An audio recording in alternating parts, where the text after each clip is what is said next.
po. Hi, sir. I'm watching you. Yun po. Mababait naman po sila. Mababait naman po kami. Opo, yun. At saka syempre po, thank you for inviting everybody. Ito po ang ating mga kaibigan sa media, sa vlogging community, at sa mga television crew, mga photographers. So, without further ado, magsimula na po tayo kasi meron pa po tayong passion. So, pero later on, darating yung food dyan, mga kapatid, dito na rin tayo magkakainan, ha? Okay po, so, upo na po tayo. May microphone. Yung mga gusto mag-microphone kasi I'm fierce.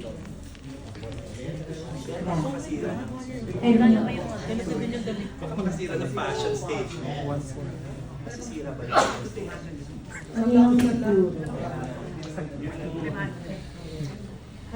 Siguro po I'll introduce myself. Introduce muna po yourself and your company, Maddox Jewelry.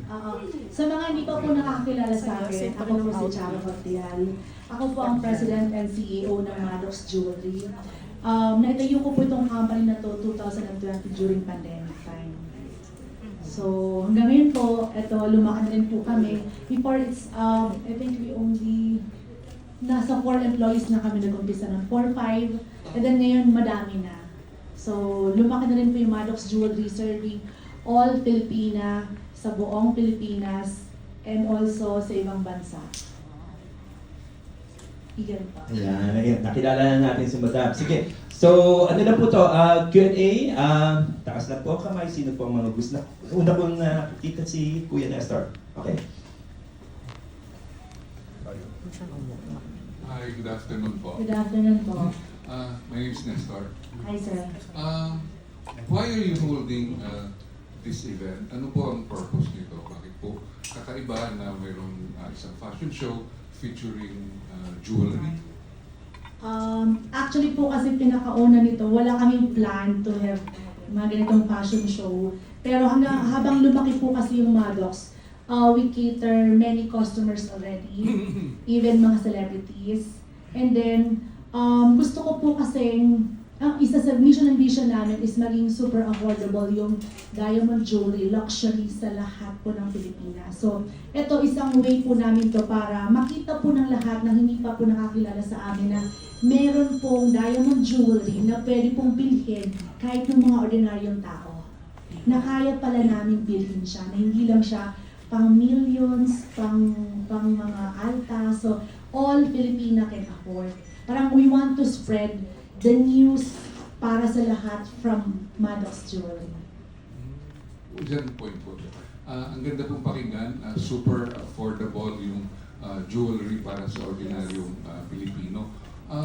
Paano po ito nangyayari? Paano po ito nagagawa ng inyong kumpanya? Actually po, trade secret po namin. Pero ako po bilang owner or president po ng Maddox Jewelry, ginagawa ko po talaga ng paraan para maging super affordable para sa lahat. In a simple way na konti lang po yung kita para lang po maka-afford po lahat. And then we have all kinds actually po. From super murang presyo, medium prices, up to the expensive ones. So we have all kinds. Salamat po. Bibili po kami mamaya. Budgets ko yun. Sino pa po gusto? Trixie kasi pangalawa ko siya sa Ayan, makamura kasi sa susunod. Apa. Good evening, Ms. Cha. Hello. Yeah, my mom actually always watches your videos and yeah, she likes what you do. Yeah, my question is, what's your vision for, aside from affordability, do you have any vision for the jewelry industry? Isa rin is makilala yung Pilipinas sa diamond jewelry sa buong mundo. Kasi in terms of luxury, diamonds, pag tinanong mo, sinabi mong Pilipinas, ay nasa list tayo ng knowledge or information about diamond jewelry. Hindi natin masyado siyang binibigyan ng importansya. Para nasa baba lagi siya. So ngayon, actually, Nakakatuwa po pakinggan, even yung mga nasa international trade. Pag sinabing Pilipinas ngayon, lagi nilang sasabihin, wow. Even yung mga suppliers, lagi nilang priority ang Pilipinas ngayon. Nagugulat po sila na, ay, marami palang tumatangklik ng diamond jewelry sa Philippines. Na marami palang appreciate ng mga Pilipina ng diamond jewelry. So last question, prior to doing jewelry, what was your background? What was your business? Doon po sa mga hindi nakakilala sa akin, I'm a licensed engineer by profession. I'm an agricultural engineer, agricultural and biosystems engineer. Hindi po nila akalain na mapupunta ako sa ganitang business. Even po ako, hindi ko rin po talaga akalain na mapupunta ako sa ganitang industriya kasi medyo malayo po. Naka-engage ako before sa agricultural machineries. Alam niyo po ba yung nag-drive ng mga tractors? Yung mga farm tractors, harvesters, transplanters, nasa gitna ng farm. Ang katabi ko po mga kalabaw. So parang, who knows na, parang hindi po nila akalain na mapupunta ako sa ganitong industriya kasi ang layo po talaga ng diferensya. Pero siguro po, dito talaga ako tinadhana, sabi nga nila. Thank you. Ako, bago po ang ibang mga friends natin. Backgrounder lang po, yung inyong field no, na natapos ng college. Pero saan po kayo pinanganak? Saan po kayo lumaki? At saka, kamusta po ang family? Ayun. Ako po ay Bicolana. Marina Banggi sa Inugabos. Sa lahat po ng mga taga-Bicol. Lumaki ako ng Bicol. Doon din po ako nag-aral. Doon din po ako nakagraduate. Tapos, di po ako Albay o Was. Was Albay. So, doon po yung mga magulang ko. Hindi po ako mayaman. Laki po kami hirap. Talagang magsasaka, farmers. So, after ko po makapag-graduate, punta ako ng Manila, punta ako ng board exam. So, nagtrabaho po ako ng 15 years sa isang international company. So, yun na. Hanggang pandemic po, na-discover ko to. Nag-try lang ako live selling. Start live selling ako. Doon po kayo nagsimula sa live Yes. selling. Kasi na-board lang po ako. Nung pandemic. Kasi hindi ko po kaya yung wala akong ginagawa sa apat na sulok ng bahay. Tapos doon lang ako nag-start na hindi ko naman talaga in-start na diamond jewelry agad. Wala, gusto ko lang po may kausap. Kasi, yes, gusto ko lang po may kausap. So nag-live selling po ako noon. Passion na, nag-diretso na siya. Gusto ko yung benta nyo that time. Pandemic, di ba? Opo. Nung pandemic kasi, ang binibenta ko po noon, mga bags lang. Bags. So, kasi may mga luma-luma akong bags, hindi pa mga branded, mga sakto lang na bags. Para lang po may ibenta ako. Hindi ko naman kasi pwede pong ibenta yung bahay namin. So, hanap ako sa meron pala, benta ako. Tapos, may kakwentuhan ako, sabi ko, ay, ang saya, may kausap. Tapos, may bumibili din po ng mga bags ko. Tapos after a while, sabi ko, ang hirap pala niya ipaship kasi mabigat tsaka malaki. Sabi ko, ano kayang pwedeng ibenta na maliit lang? Tapos hindi ako mahirapan, magpa-ship small lang. Tapos naisip ko yung alahas. Sabi ko, ay, ang liit lang niya ipaship. So doon na siya nag-umpisa. Bumibili ako ng mga gold, pa isa-isa lang, tapos bibenta ko. May bumibili naman. Pagpagbagan yung mga joy-joy buyers. Normal po siya. Opo, joy-joy. Minsan nga po, times 10 pa yun eh, joy. So may pera na kayo, nakakapili kayo ng mga... Wala po. Kasi ako po yung tao na, doon sa mga nakakilala sa akin, I'm not wearing any kind of jewelry. Kahit nga po relogyo ko eh. Kasi, engineer, nasa labas po. So, lagi nasa labas, nasa initan. So, wala talaga. Nahilig na lang po ako sa jewelry ngayon because nandito na ako sa business na to. Na-appreciate ko na siya. Ay, ang ganda pala. Ang sarap pala maging maarte-arte. Okay, sino po gustong magtanong? Yes po.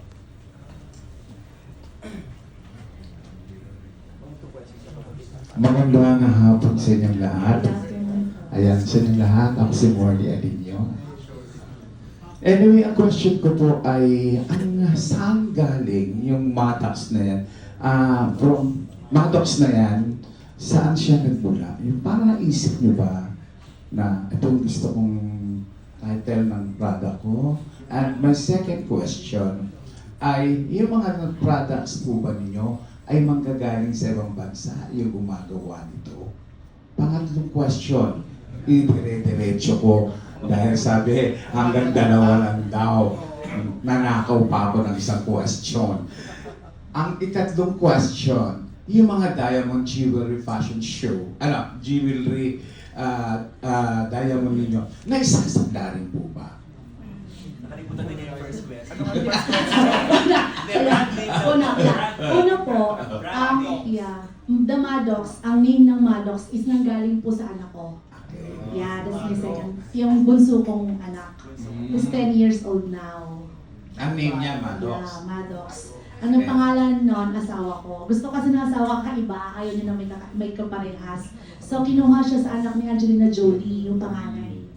Yan siya. Tapos, nung ginawa ko naman tong Maddox nga, nag-isip, sabi ko, ayoko mag-isip, ayokong mapapagod pa ako isipin kung anong pangalan. Anak ko na lang, yun na. Tapos, inisip ko rin, sabi ko, Maddox kasi kakaiba, para madaling tandaan. Kasi hindi siya general, hindi siya parang yung name niya, siya lang talaga yung meron. So pag naisip na ng tao, Maddox, kami na yan. Okay. Yung next question ko, dito ba yan ginagawa? Meron ba kayong pagawaan dito? Mga jewelry? Ito, Pilipino ba ang gumagawa nito?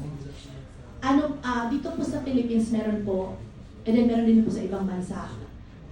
Yung mga factories namin, iba-ibang bansa na po yun, including the Philippines. Pero yung mga shipments po noon or arrival dito, we have our tie-ups here. Yung last question ko, yung diamond ba ay tulad ng ibang diamond na ang mahal-mahal na isasanla? Actually po nasasanla po talaga ang diamond. Yan po yung iniisip ng ibang tao. Diamond jewelry nasasanla, hindi po totoo yun. Siguro po naiintindihan ako ng mga diamond lovers. Kasi, actually po, ang diamond, ang setting nito, ginto 18 karat. Ang setting po namin, usually, 90% is 18 karat, white gold, yellow gold, rose gold. So, dun pa lang po parang, you will think, nasasanla kasi ginto We also have the platinum. Eto, habol ko ng question, ipapaumanhin. Ito yung totoong tanong ko. Ito yung totoong tanong ko. Mula sa farm, kasama mo mga kalabaw, mga pananim, at eto ka ngayon. Nararamdaman mo ba ang na napaka-bless mo? At paano kang nakarating dyan sa kinauupuan mo na ngayon ay kinakausap ka namin? Gaano kasaya sa buhay mo? Success story. Super Success saya. story. Super saya po talaga. Kasi hindi ko naman po talaga akalain at hindi ko po ito pinangarap. Bata pa po ako, never pong sumagi sa isip ko mapupunta po ako sa harap ninyo at nasa harap ko po kayo lahat. Kasi dati parang celebrity ko, pinapanood ko lang po sa TV. Even kayo po, karamihan ng mga mukha po ninyo nakikita ko, napapanood ko lang po talaga kayo sa TV. So pag napapanood ko po kayo, tuwang-tuwa lang po ako. So ngayon, parang hindi po ako, alam niyo po ba parang ngayon, pag nakita ko po kayo, parang, totoo ba to? Wait lang. Totoo ba to? So, hindi talaga, wala po sa wisyo ko na lumating sa point na to. Totoo ka po, I'm so blessed. Hindi lang po sa kung anong meron ako ngayon, kundi po dun sa mga tao na kapaligid sa akin. Kasi po, hindi ko ito magagawa kung wala po yung mga employees ko, kung wala po yung mga taong tumutulong sa akin. Kasi kung ako lang mag-isa, I cannot do this. So hanggang ngayon po, sabi ko nga, mahalin natin yung empleyado, mahalin natin yung taong nakapaligid sa atin, yung mga nagbibigay po sa atin ng tulong, bigyan natin silang importansya. Maraming salamat. Magandang hapon sa inyong lahat. Thank you. Total magkatabi na Gawin ko na yung microphone. Tinago talaga, Mike. Congratulations at good luck. Ako isang tanong lang, promise. Nakita ko yung lineup ng mga models, mga star models natin. How did you come up with this star-studded lineup ng mga modelo ng iyong produkto? Nag-umpisa po yan last year. Kasi po before pa, hindi pa kami nag-vlog po kasi kami. We're doing the vlog. So, before hindi pa kami nag-vlog, may mga customer na kasi kami na celebrities. Tapos sabi ko, what if yung pag pumupunta sa amin ng customer na celebrity, baka po pwedeng gusto nilang mag-vlog. So doon po kami nagkumpisa kay Miss Yayo Aguila last year. So from there, lahat po ng mga celebrities na nag-i-interest, pag pupunta kami dyan, bibili. So kino-coordinate na po namin na, sige, pwede ba kami makipag-vlog? Pwede ba kami makipag-collab kami? Pumapayag naman po sila. So hanggang sa naisip ko po, wow, ang dami na pala nila. Sabi ko, let's do fashion show. Kahit noong December po, nag-umpisa kami last year. Sinabay lang namin sa Christmas party. It's just a very small event with our employees. Tapos, nung afternoon, sabi ko, pwede kaya sigurong mas malaki pa kasi mas marami na sila. So, lahat po ng mga rarampa mamaya, lahat po ng models namin ng celebrity, lahat po sila naging customer na namin and nakasama ko na. So, lahat po yun. Karagdagan. Bakit may classification? Hindi, kasi ikaw nag-ano din, nag-additional din. How did you classify yung models? Kasi meron icon of timeless. Yes. Iba-iba. Ano daw po yung Oo. distinction? Iba-iba kasi talaga siya. 4 segments siya pinaghiwa-hiwalay. Actually po, ang may kasalanan nun yung director namin. Yung idea po si Direk. Pero kami lang po, from us, tinignan na rin po namin kung paano sila i-classify. Parang eto yung bagay sa kanila. Tapos yung mga iconic talaga. Eto po kasi yung mga celebrities natin na sa totoo lang po, being honest ako, yung mga icons na yon, yung mga celebrities na yon, kung mapapansin po ninyo, yung talagang mga noong panahon na pinapanood lang natin, di ko siguro po ako rin yung kabataan ng 80s and 90s na naabutan po natin yung wala pang cellphone, na pag alas 5 ng hapon or 2 p.m., kailangan natin nasa bahay para manood po tayo ng Valiente, di ba? Manood, di ba? Tapos manood po, yes, opo. So, ako po yung isang bata noong panahon na kailangan kong umuwi na para mapanood ko sila. After school, kailangan ko umuwi para mapanood ko yung soap opera. Kasi pag hindi mo napanood, walang balikan po yun eh. Ngayon kasi pwede mo nang i-review. So, nung nakita ko sila, sabi ko, pwede silang ibalik or pwede natin silang gawang ng fashion show to cater ng mga diamond jewelries. Kasi isa rin po sila sa generation na nakaka-appreciate talaga, yung age na ganon. Usually, bumibili talaga ng mga diamond jewelries yung mga 30s, 40s up. So yun po yung naisip namin. Si Romel? Ayun, Miss Sharon, since sa pag-uusapan na po mga artista, ang ganda po ng pinagdaanan ng buhay ninyo. Kung gagawin pong pelikula ang buhay niyo, sino ang gusto niyong gumanap bilang kayo? Kahit sino siguro po na... Yung pong nasa isip niyong bagay. Sa akin po, si Miss Claudine Barreto. Bakit po Yes, si doon po sa Claudine? mga nakakasama ko na. Bakit po si Yun. Claudine? Alam niyo po ba kasi talaga nanonood ako dati ng mga yung Wala sa Puso. Yung isa po ako sa batang pinapangarap na makita lang siya before. Yes. And then, ang next question ko po, Miss Charo, is magkano po yung pinakamahal na produkto ng Maddox?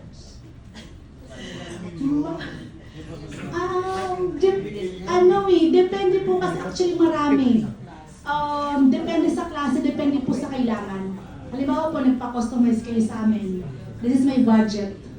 Kaya ko kung gawan nyo. Magkano na po so far yung pinakamahal niyong naibenta?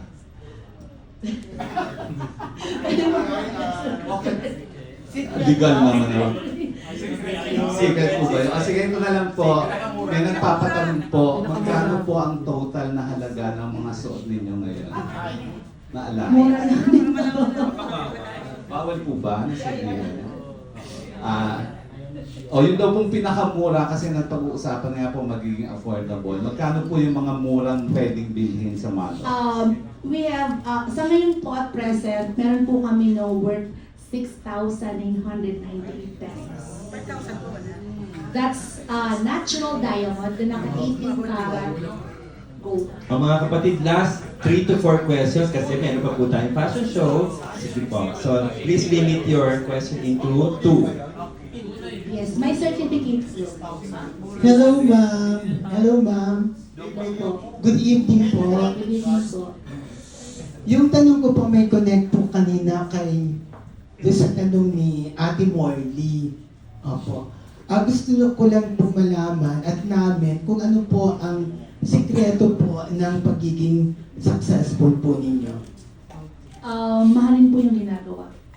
Mm-hmm. Kung ano yung ginagawa natin, mahalin po natin. Mahalin din po natin yung mga empleyado. Mahalin din po natin yung customer. Ibigay po natin sa kanila kung ano po yung serbisyong gusto nila. Okay. Last na lang po. Ano po ang advice po ninyo sa mga baguhan o yung mga nagbi-business para po marating din ang narating po ninyo? Huwag po silang matakot magkamali. Okay. Kasi sa lahat po ng pagkakamali, doon po tayo matututo. Nagkamali po kayo. Lahat naman po ata tayo. Ayun. Nalugi po ba kayo? Yes po, before. May pinasok po akong negosyo before pa to. Nakaranas na rin po ako talaga ng failure sa business. Ibang linya naman po. Ibang linya naman po yun. Ayun. Importante tumayo po, di ba? Yes. Okay. Thank you, ma'am. Romel? Miss Cha, kasi di ba artista pinag-usapan. Doon kami yan eh. Kasi bibigyan ako ng mamaya ng diamond. Kasi ano yung ma'am, diamond, di ba? Diamond star si Marisol Soriano. Yes, Bumili sir. sa inyo ng diamond. Opo. Bakit wala po siya sa line-up? Actually, pwede lang po si Miss Diamond Star. Marami pa pong hindi wala dito, tulad po kina Miss Ai Ai, because hindi rin po sila available. Sketch. So, parang si Miss Ai Ai po nasa US po ata ngayon. So, sina Miss Marisol Soriano, so may mga schedule po. So, actually, inano ko na rin po yun dun sa coordinator namin. So, Isa sa kaya reason nga po, kung ba't siguro next pumatawag time. daw kay Marisol tsaka sa iyo. Tsaka yung parapol mo ng Next time. diamond. Ma'am, di ba sabi niyo ang isa sa secret, yung pagmamahal niya sa mga empleyado, dapat ganun, di ba? Pagka po ba, anong bonus nila? May diamond bang bonus sa inyo? Hindi, yung mga tao may gusto mo lang cash eh. So, yung mga employees ko, mga employees ko nandyan po sila. So, yun po, mas kailangan nila, I think eh. Ako din, mas kailangan ko cash kaysa diamond. Pero gusto ko rin diamond, ma'am. Kung meron isang artista ka, ma'am, na bibigyan ng diamond, sino? Yung wala yun nandiyan, nasa mga kung sino-sino. Hindi mo sila gusto mo na lahat naman actually sila gusto eh. Isa lang po, Isa lang. na bibigyan nyo. Kahit wala dyan. Opo. Yung wala dyan sa line-up. Isa pong gusto kong makilala talaga si Miss Marian Rivera. Wow, talbo. Kasi ang ganda-ganda niya. Opo, kasing ganda nyo. Yun. Diba pati katawan? Lalo na yung diamond na suot mo, ma'am. Pero ito, ma'am, meron po bang artista na bumili sa'yo ng diamond ng hulugan? Na hindi meron? Kasi secret natin sino po. Ano? Hindi, ano. Actually, meron naman. Pero wag naman siya. Opo. Wala na po talaga kaming layaway. Cash talaga kami. Sino po ang first na customer ng celebrity? Last year po yung Miss Yayo Aguila. Tapos Ay, meron ay. pa po. Actually, si Miss Claudine, before pa po siya naka-vlog ko, parang 2 years ago, tumatawag na siya. Oo, tumatawag na po siya. Nag-inquire po siya para bumili. Hindi lang siya natutuloy. Eh kung idol yung po si Claude, baka binigay niyo lang, no? O, hindi ka silent means yes, di ba? O, ayun po. Thank you, ma'am, sa Thank you. silence rather, di ba? Binago ko, ha?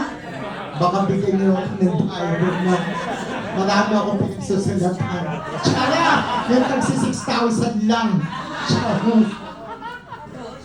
Okay, last 2-3 questions. From TV naman, bigyan natin ng chance, ha?